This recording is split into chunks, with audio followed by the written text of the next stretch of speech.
सभी को नमस्कार। आज हम एक नए टॉपिक के साथ हाजिर हैं।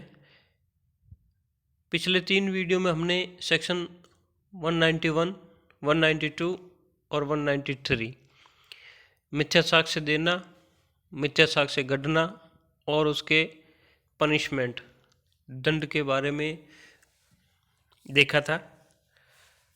आज हम इम्पोर्टेंट टॉपिक कि सेक्शन 191 और 192 इन दोनों में बेसिक डिफरेंस क्या है उसको देखेंगे।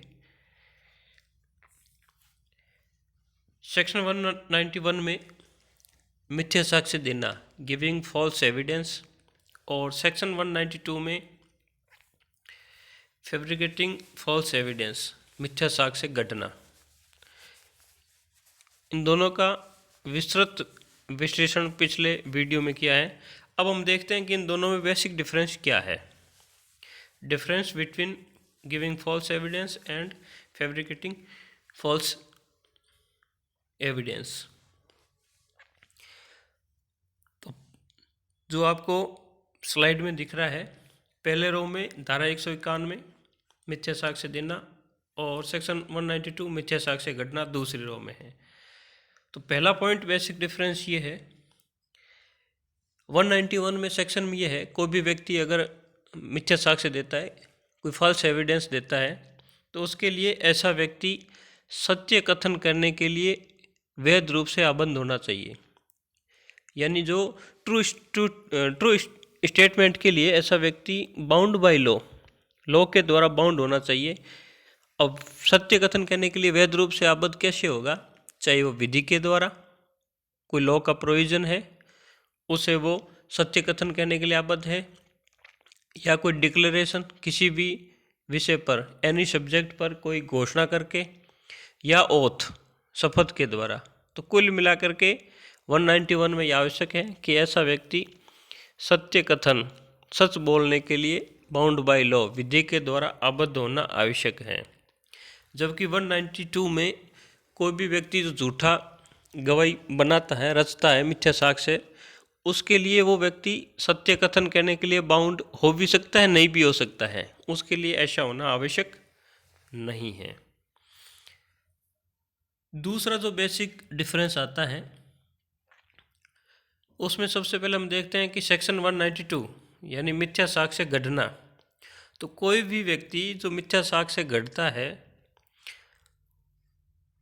उसका मुख्य उद्देश्य होता है कि ऐसी कोई मटेरियल फैक्ट है जिसके लिए उसने मिथ्या साक्ष्य गढ़ा है, उसका यूज़, उसका उपयोग जुडिशल प्रोसीडिंग में करेगा एज ए एविडेंस। यानी किसी भी व्यक्ति ने जिसने मिथ्या साक्ष्य गढ़ा है उसका प्रयोग न्यायिक कार्रवाई में साक्ष्य के बतौर किया जाएगा।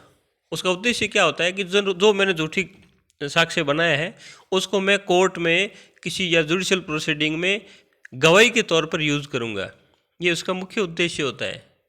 जबकि 191 में ऐसा आवश्यक नहीं है। यानी जो व्यक्ति मिथ्या साक्ष्य देता है उसका ज़रूरी नहीं है कि वो न्यायिक कार्रवाई में प्रयोग करे और मटेरियल फैक्ट के बारे में हो। ऐसी कार्रवाई जुडिशल, नॉन जुडिशल हो सकती है। वो कोर्ट के समक्ष भी मिथ्या साक्ष्य दे सकता है और किसी आर्बिट्रेटर या पब्लिक सर्वेंट, अन्य किसी नॉन जुडिशल सर्विस के समक्ष भी क्या कर सकता है, मिथ्या साक्ष्य दे सकता है। तो उसके लिए ऐसा होना आवश्यक नहीं है कि वो जुडिशल कार्रवाई ही हो। थर्ड जो बेसिक डिफरेंस आता है वो है सेक्शन 191 में, जिसमें मिथ्या साक्ष्य देता है, उसमें है कि उसका मुख्य उद्देश्य किसी भी मामले में गलत राय कायम करना है। कोई फॉल्स ओपिनियन है उसको कायम करना है। कोई भी व्यक्ति मिथ्या साक्ष्य इसलिए देता है कि वो गलत राय कायम करे, ये यहाँ पर आवश्यक नहीं है।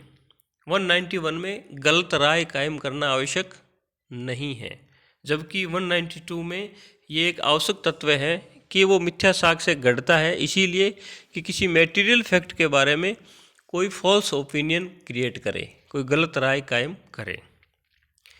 तो 191 में ऐसी राय कायम करना आवश्यक नहीं है, जबकि 192 में किसी भी तात्विक तथ्य के बारे में गलत राय कायम करना आवश्यक है।